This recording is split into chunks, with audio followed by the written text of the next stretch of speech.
Na wapendwa, karibu sana katika siku ya leo tena. Ni siku nyingine njema. Mungu wetu ni mwema, tena ametufikisha tuweze kujifunza tena katika siku hii. Hebu na tuombe. Mtakatifu, mtakatifu Mungu wetu aishi milele. Tumekuja mbele zako katika masaa ya Bwana, tukishukuru kwa yale makuu umetutendea katika maisha yetu na tufikisha katika siku hii. Sasa tunapoenda kujifunza, Mungu wetu, tunaomba uweze kutuongoza kwa Roho Mtakatifu ili tuweze kuelewa na maandiko. Tunaomba tukiamini kupitia kwa jina la Yesu aliye Bwana na mkombozi wetu. Amen. Sasa wapendwa, katika siku hii topic ambayo tutakayozungumzia ni topic inasema hivi: the way of the Lord, njia ya Mungu. Katika ulimwengu huu tunapopambana na yule mwovu, tukijaribu kupitia kwa njia ya maandiko tafuta Yesu na kukaa kulingana na jinsi ambavyo inavyostahili machoni pake, kuna changamoto nyingi ambazo tunapata kama Wakristo katika mambo haya ya imani. Jambo la kwanza, kuna mambo ambayo Yesu anasema kwamba watu ingawa wanatafuta, watu wanajaribu kujifunza maandiko jinsi ambavyo yanavyosema, unapata kwamba ingawa tunatumia Biblia moja, kuelewa ni tofauti kulingana na vile kuna makundi mengi ambayo pia yanataka kujua ukweli na yanataka kufanya kulingana na vile Mungu anasema. Lakini unapata ya kwamba hawaenendi kulingana na jinsi ambavyo Biblia inasema, kwa sababu ya kule kujaribu kufuata sana mambo ya dini. Tutakapofuata mambo ya dini haiwezi kutupeleka mahali neno ambalo na Mungu ambayo lilifufiwa Roho Mtakatifu walioandika, wakafufiwa Roho Mtakatifu wakaweza kuandika maneno haya yako katika Biblia. Ili tuweze kutambua ukweli na kutembea katika ukweli huo, tuweze kuishi maisha ya utakatifu, ni lazima tuzingatie yale mambo Yesu aliyanena katika maandiko.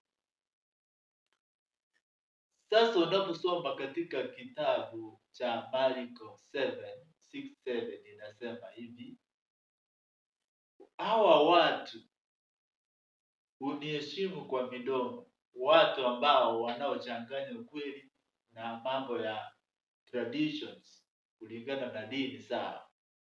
Anasema hivi, watu hawa huniheshimu kwa midomo, ila mioyo yao iko mbali nami. Nao wananiabudu bure, wakifundisha mafundisho yaliyo maagizo ya wanadamu. Je, wewe unamfuata Yesu? Unachanganya na human tradition kama neno la Mungu? Basi anasema kwamba unamwabudu bure. You are worshiping God for nothing. Naona? Ili tusijikute katika changamoto hizi, ni lazima tuangalie maandiko jinsi ambavyo yanavyosema. Turudi katika topic yetu, nasema the way of the Lord, njia za Mungu. Wengine wanasema njia zake ziko katika msalaba. Tazama msalaba wa Yesu unaokoa. Tazama injili ambayo iko sawa ni hivi. Sasa waacha tumuige Yesu jinsi ambavyo alikuwa anafanya, ndio tuweze kukaa jinsi ambavyo anavyosema.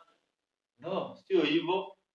Sasa Yesu mwenyewe anasema namna hii, kama tunataka kujua njia za Mungu, anasema hivi: mimi ndimi njia, mimi ndimi ukweli, mimi ndimi uzima. I'm the way, the truth and the life. Not only life, eternal life.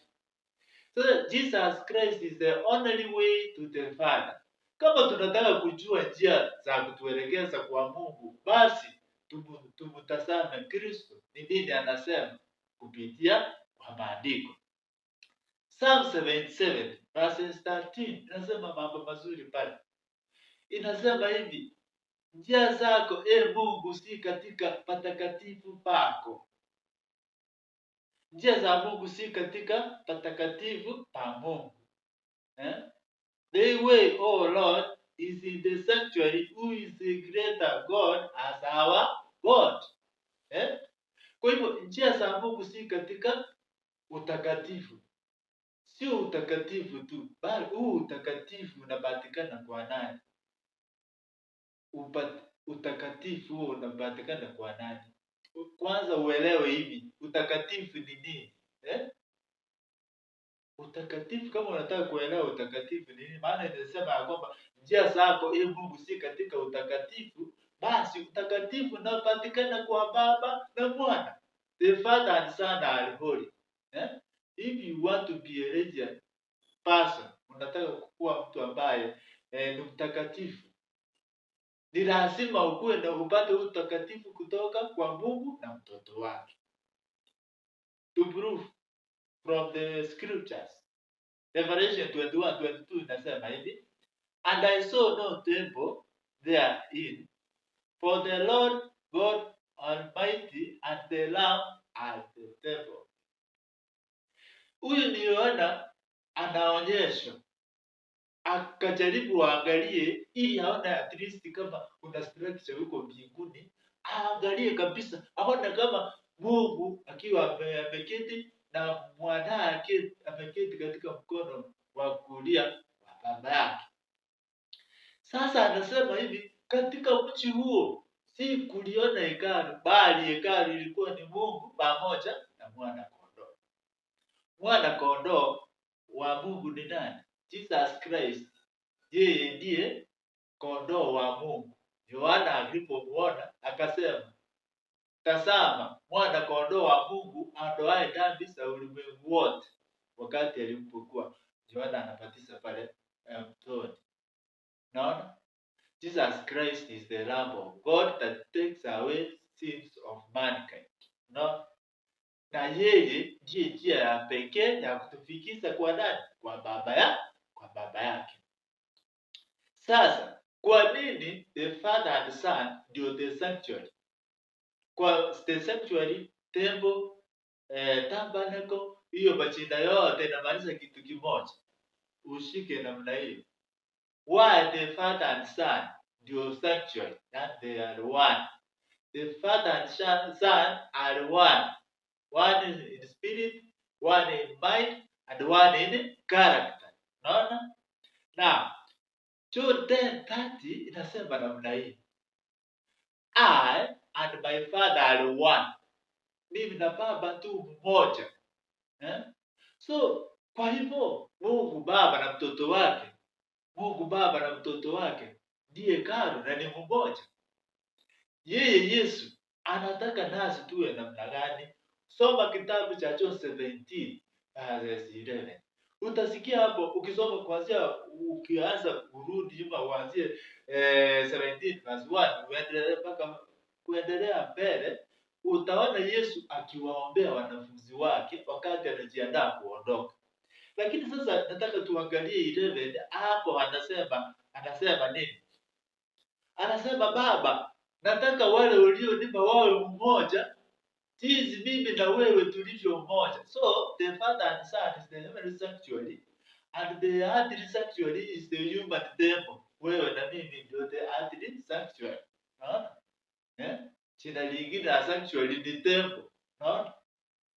Kwa hivyo the Father and Son are the heavenly sanctuary. Maana tumepata ya kwamba njia ya Mungu iko katika patakatifu pa Mungu, na patakatifu pa Mungu ni hekalu, na hekalu ni Baba na Mwana. Sasa there is a connection between the heavenly sanctuary and the earthly sanctuary, which is the human temple. Yesu anamwambia baba yake namna hii, nataka Baba au ulionipa wawe mmoja jinsi mimi na wewe tulivyo mmoja. Sasa ukiangalia kitabu cha John 14:23, John 14:23 inasema hivi, you can see that connection vile inakuja. Utaona mambo ya ajabu hapo. bila ambavyo hujawahi kuona. Roho wa Mungu akakufungulia. Hebu angalia, the heavenly Savior is the Father and Son, okay? And the Father and Son are one spirit, one in mind and one in character. So there is that connection in John 14:23. Inasema hivi, if a man love me, he will keep my word, and my Father will love him, and we will come unto him and make our abode with him. Mtu akinipenda mimi na kuyashika maneno yangu, hayo ni maneno ya Yesu anasema.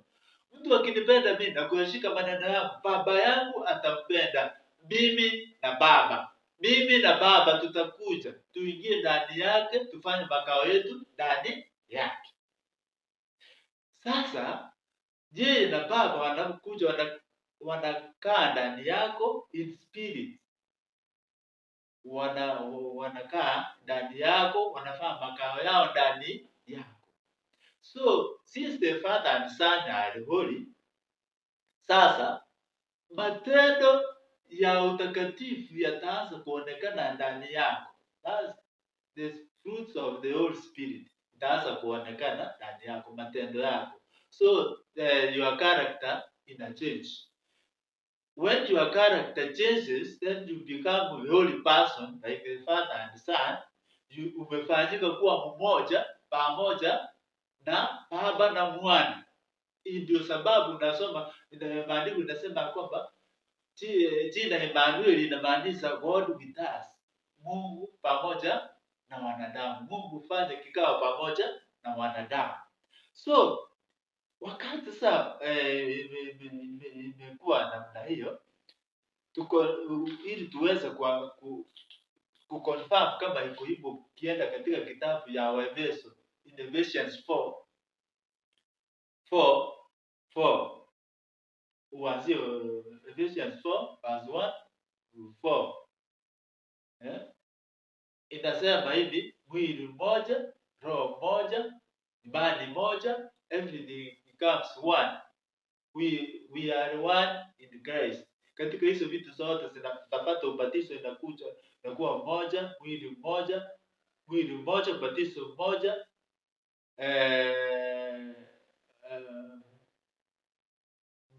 Mwana Baba mmoja. Inasema hivi, tusome Ephesians 4:4. Ephesians 4:4 inasema hivi, acha tusome Waefeso 4:4.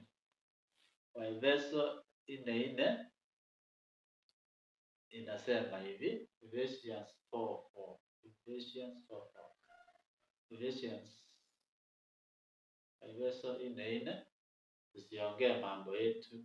Ephesians 4:4 inasema hivi, Waefeso 4 mstari wa 4, tuanzie hapo.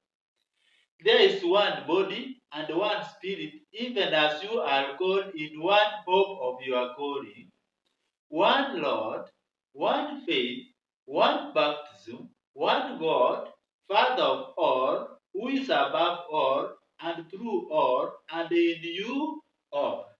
Unaona?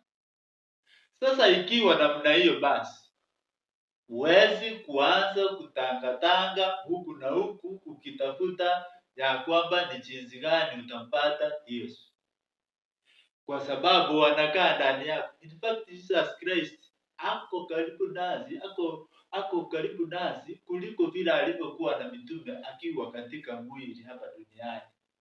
Sasa anasema anakaa ndani yetu. Sasa wewe utaenda ukimtafuta, utasumbuka mchana kutwa unamtafuta Yesu.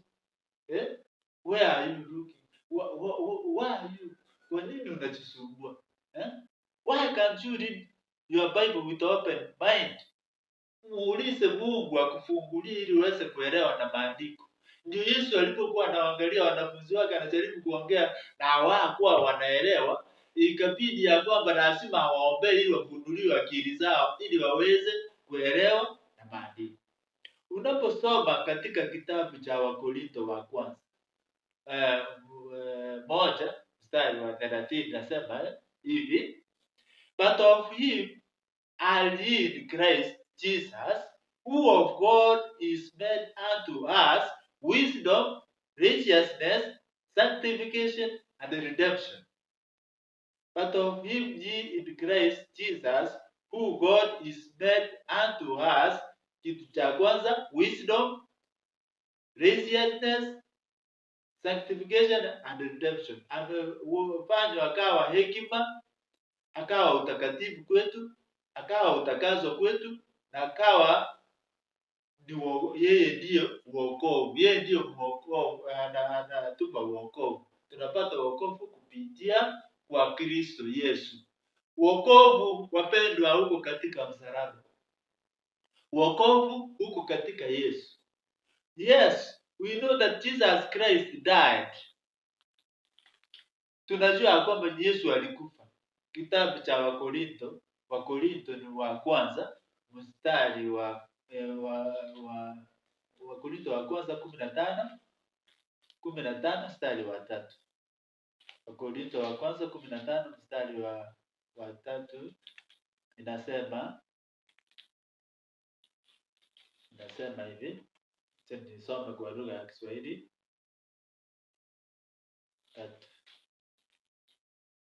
Inasema hivi. Wakorinto wa kwanza 15 mstari wa 3 inasema hivi: kwa maana naliwatolea ninyi hapo mwanzo yale niliyopokea mimi mwenyewe, ya kuwa Kristo alikufa kwa ajili ya dhambi zetu. Nirudie: kwa maana naliwatolea ninyi hapo mwanzo yale niliyopokea mimi mwenyewe, ya kuwa Kristo alikufa kwa ajili ya dhambi zetu, kama yanenavyo maandiko, na ya kuwa alizikwa, na ya kuwa alifufuka siku ya tatu. Kila mmoja anajua ya kwamba Yesu alikuja, akafa, akazikwa na akafufuka siku ya tatu. Hata sasa ako hai. Hakuna haja uanze kuangalia msalaba au kwa msalaba hakuna wokovu. Yesu alikufa na akatolewa katika msalaba na akazikwa na akafufuka, hata sasa ako hai. Wokovu uko katika Kristo Yesu. Ndio sababu tumesoma tukaona ya kwamba ukimpenda yeye na kuyashika maneno yake, baba yake atakupenda. Yeye na baba watakuja, waingie ndani yako, wafanye makao yao ndani yako. Je, kama ako msalabani mpaka sasa atawezaje kuja na aingie ndani yako na afanye makao yao ndani yako kama amekufa? Tuulize hiyo swali. Jesus Christ is alive na anataka kufanya ushirika pamoja nawe ili upate uzima wa milele ambao unaopatikana kwake yeye. Na hebu Mungu